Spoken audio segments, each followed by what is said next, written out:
Hello, Hello. namasté, bienvenue à toutes et tous dans cette nouvelle vidéo. On va ici vous parler de la séparation qui a duré 4 ans, de 2012 à 2016. Donc juste avant cette séparation, en fait, on était ensemble et on a réveillé nos blessures sur la fin de notre première relation. C'est ce qui a fait qu'on s'est quitté. On s'est pas vraiment dit au revoir. On a gardé l'autre dans un petit coin de sa tête et de son cœur en se disant que peut-être un jour on pourrait continuer et peut-être terminer ce qui s'était passé, ce qui avait commencé, mais pour l'instant on était blessés. On a réveillé les peurs chez, chez l'autre. Voilà, chez l'un et chez l'autre. Du coup, on a pris du temps et de l'espace, chacun de son côté.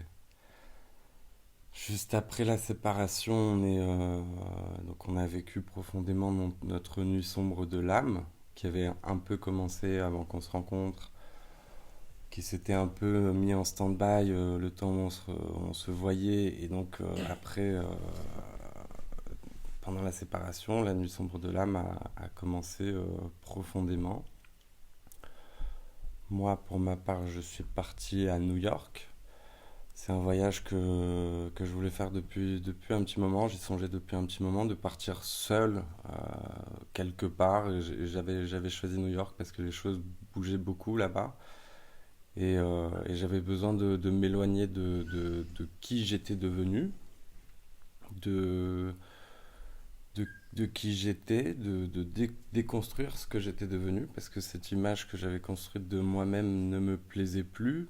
Tous ces concepts que j'avais construits avec mon esprit ne me plaisaient plus et j'avais besoin de m'éloigner de tout ça. Et lors de ce voyage, je me suis retrouvé seul au monde. J'ai expérimenté vraiment la solitude, même si j'avais des contacts là-bas, même si j'étais entouré, je voyais des amis, même si j'étais dans de très bonnes conditions et que j'avais tout pour être heureux, je me sentais très très très seul.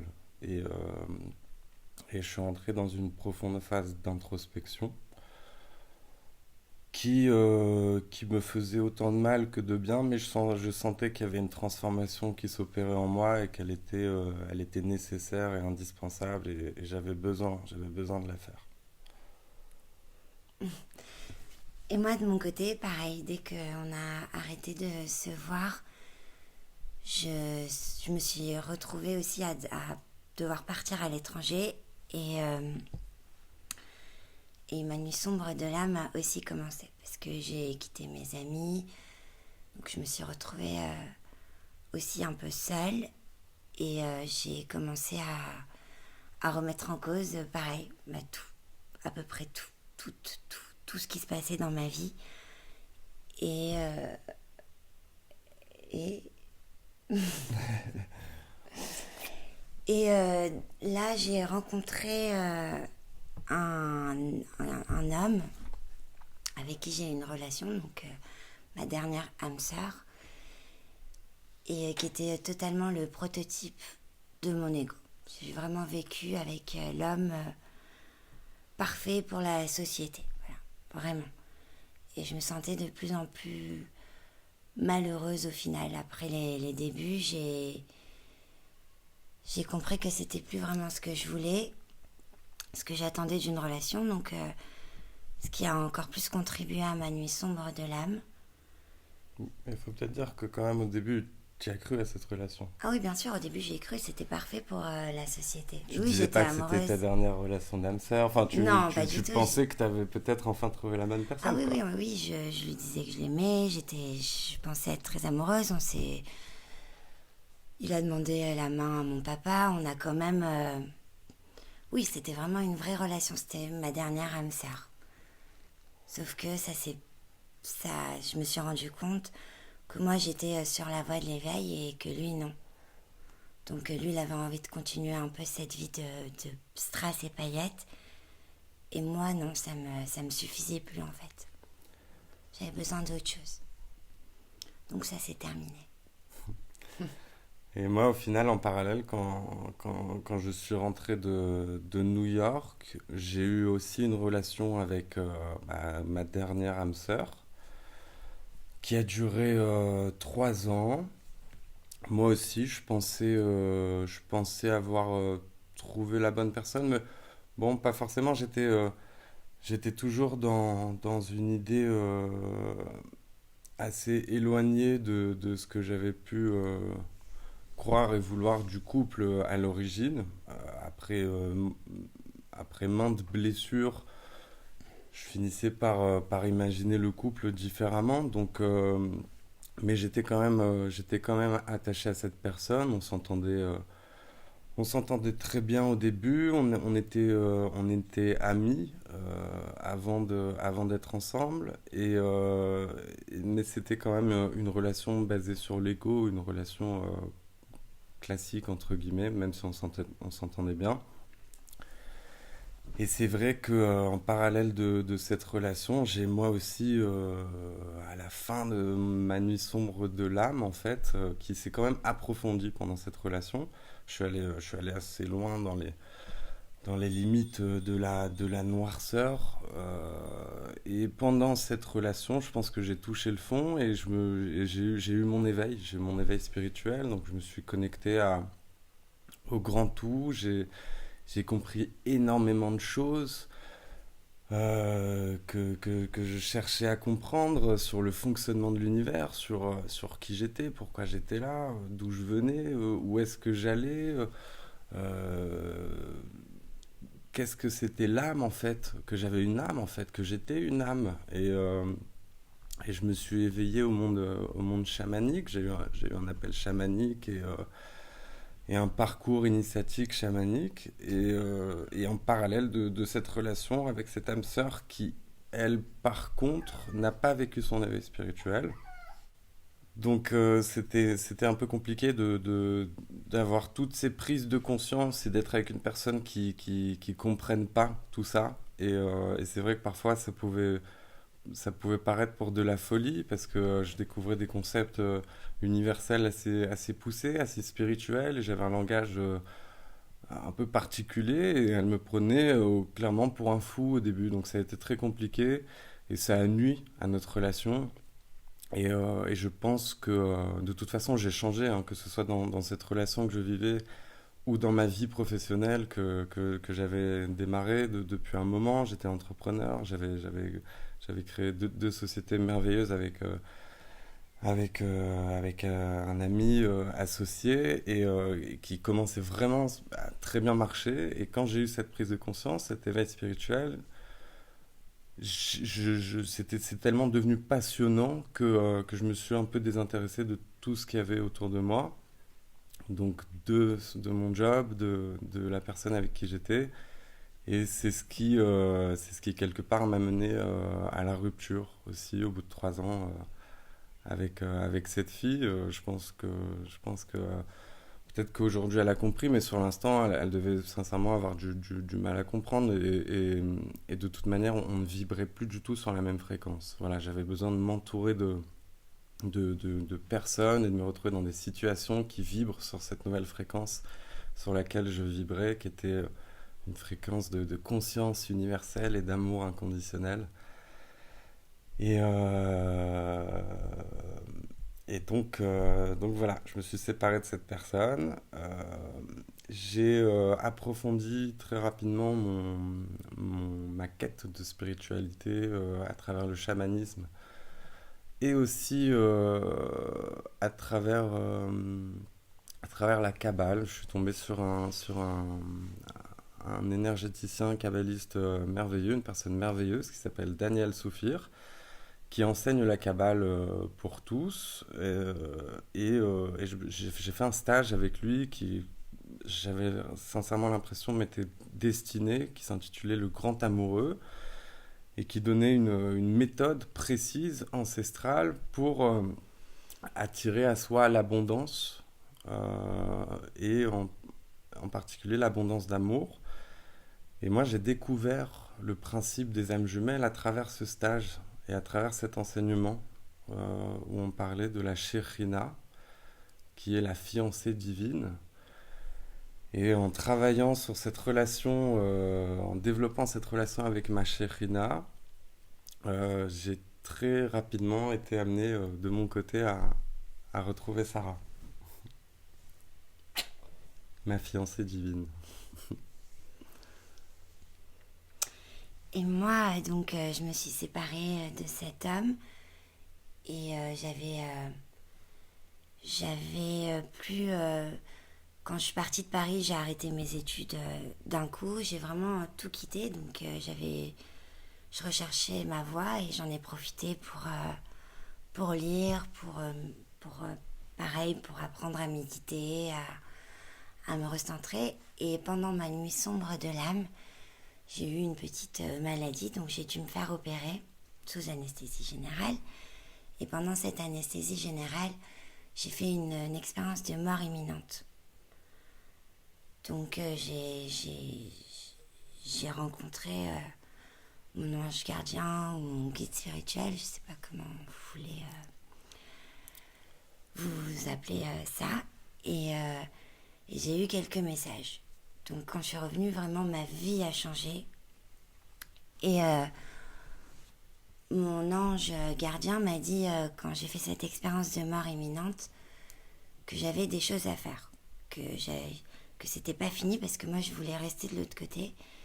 Et il m'a dit non, tu as des choses à faire, quand j'avais des choses extraordinaires à vivre. Donc je suis revenue et j'ai commencé à chercher ces choses extraordinaires à vivre. J'étais plus la même personne. Donc j'ai eu mon éveil spirituel juste après ça, juste après cette expérience, et ma vie a changé. Et j'ai entendu parler des âmes jumelles par synchronicité. Et j'ai eu envie d'y croire. Je me suis dit, c'est pour ça que mes relations ne marchent pas. Mais pour moi, mon âme jumelle, elle n'était pas forcément incarnée sur Terre. Donc j'ai pris conscience qu'en fait, il y avait une partie de mon âme quelque part, peut-être dans l'univers, peut-être dans une autre dimension, je ne savais pas vraiment. Mais ça m'a rassurée de savoir que cette âme existait. Donc vraiment, ça a changé ma vie et ma conception de l'amour.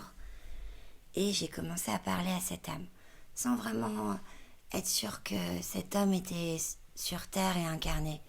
Mais je lui envoyais de l'amour. Donc je lui envoyais beaucoup d'amour tout le temps, je lui disais que je l'aimais. Et Victor, tu faisais la même chose? Moi, je faisais la même chose. C'était ça, entretenir la relation avec sa chérina. Donc, la chérina, c'est sa fiancée divine ou son fiancé divin. C'est qu'il y a une étincelle divine qui existe là, quelque part pour nous. Et on peut s'adresser à elle et développer une relation. Et moi, pareil, je lui disais bonjour le matin, bonne nuit le soir, combien je l'aimais plusieurs fois dans la journée. Et j'envoyais cet amour à ma chérina et au final, j'envoyais cet amour à Sarah. Oui, et alors, ce qui est fou, c'est que toi, quand t'as vu Daniel Soufir, il t'a demandé, quand t'as Oui, fait le stage. alors ça, je m'en souvenais pas au début, je m'en suis souvenu après, quand on s'est retrouvé avec Sarah, qu'on discutait. La première fois que j'ai rencontré Daniel Soufir, j'ai fait une séance avec lui dans son cabinet et à un moment, il me dit, est-ce que tu connais une jeune fille qui s'appelle Sarah? Est-ce que tu connais une Sarah? Et moi, sur l'instant, bah, je connaissais plusieurs Sarah. Je lui ai dit oui, mais en même temps non, il n'y en a pas une particulièrement qui me saute aux yeux et on a continué notre conversation. Mais après, quand j'ai retrouvé Sarah, je me suis souvenu de ça et donc c'était encore une sacrée synchronicité. Il y a eu beaucoup de Voilà, synchronicités. oui. On fera certainement une vidéo spéciale sur les On synchronicités va qu'il y a eu. raconter quelques-unes. Ouais, bien sûr. Mais ça, déjà, Daniel qui te dit une Sarah, moi, une voyante qui m'avait décrit Victor, et Il y a un truc fou aussi, c'est que donc, nos deux dernières âmes ah oui, sœurs ont déjà eu une relation ensemble. Et ça, moi, je le savais pas, c'est Sarah qui me l'a appris. Euh, ouais, voilà. parce qu'en fait, moi, quand j'étais avec mon ex, il regardait un peu qui j'avais comme... parce que c'était quelqu'un de très jaloux et de très possessif. Donc il regardait un peu qui j'avais dans mes messages Facebook. Et Victor et moi, un peu après la séparation, on s'est quand même envoyé quelques messages. Ça n'a pas duré longtemps, mais On est resté un peu en contact. Et quand il a vu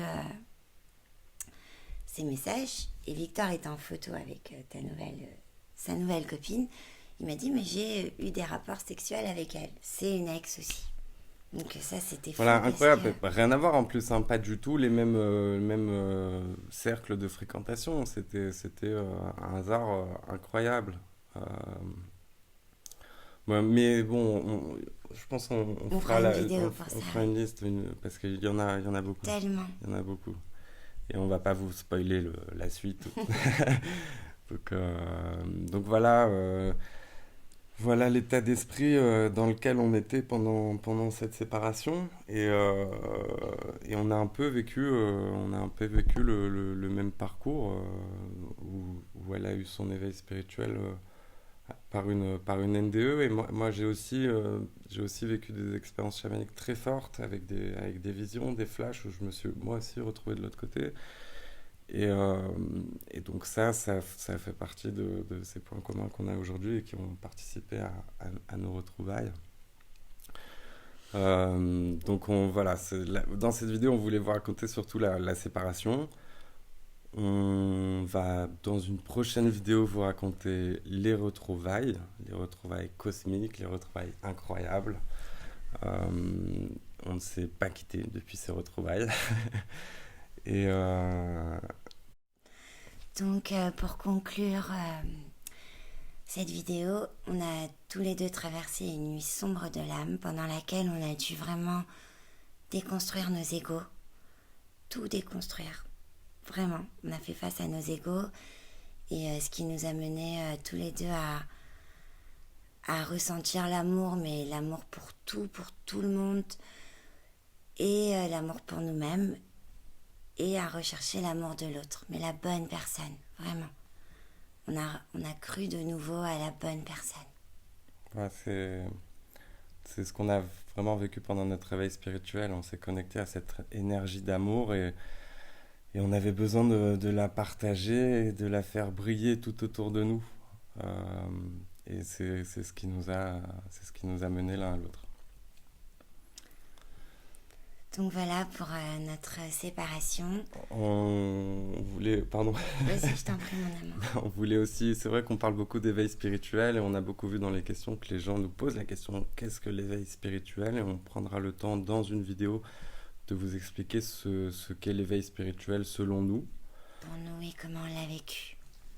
Et tu voulais dire quoi? Bah, vive l'amour et on vous souhaite vraiment à tous déjà de croire en cet amour. De croire en cet amour unique et puissant parce que, en tout cas, nous, c'est ce qui nous a amenés l'un à l'autre. Il existe. Oui, Et vraiment, même il si existe vous pour êtes tout le dans monde. une période dure, compliquée, sombre, et ben il est là, il vous attend au bout de cette période et il faut y croire, il faut agir en positivité et avec optimisme. Et l'amour vous attend, il est là. On en est la preuve. On vous aime, On prenez soin vous de vous. aime. Namasté.